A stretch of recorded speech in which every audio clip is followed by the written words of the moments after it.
what we have to address in this exhibition, that we say like, yes, this is a beautiful collection of exceptional masterpieces, but it's also a very conflicted collection because of its origins on two levels. There is still in the collection, there are works that were formerly looted art, works that are still being discussed, whether they have been not unrightfully taken away from their rightful owners who were Jewish collectors. And there is the fact that Emil Bührle, a large part of his capital, was accumulated through trade with the NS regime. And those are facts that we have to face. That we start the exhibition with one painting that is a beautiful painting, but has a very complex, painful history.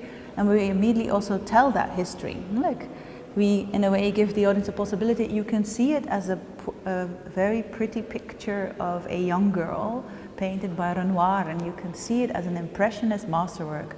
But you should know that the person portrayed, Irene Cohen d'Anvers, her whole family was killed by the Nazi regime, and that this painting itself was confiscated by the Nazis and then returned to the rightful owner after the war.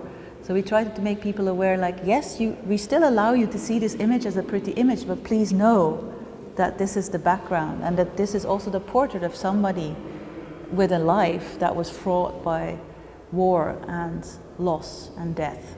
And, I have to be humble as a new immigrant to this country and in my understanding of it.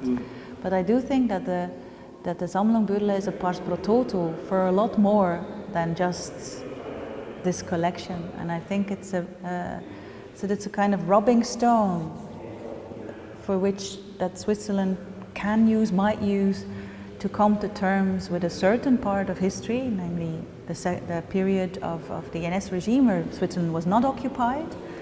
And I think in my conversation that I had with people very often said, yeah, we are now entering a new regime of remembering. You know, like, and that regime entails that we question our own role. It doesn't mean like, was Switzerland guilty or not guilty? No, but what did neutrality mean then? Like, or what did it mean that you were militarily and ideologically neutral, but that there was trade going on?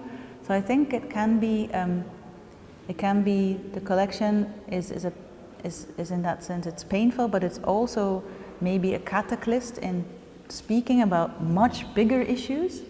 But that's something that we as the Kunsthaus cannot do alone. You know, like, you need specialists, and you need also other fora, like let this discussion continue outside of the Kunsthaus, in other historical centers and other public debate centers.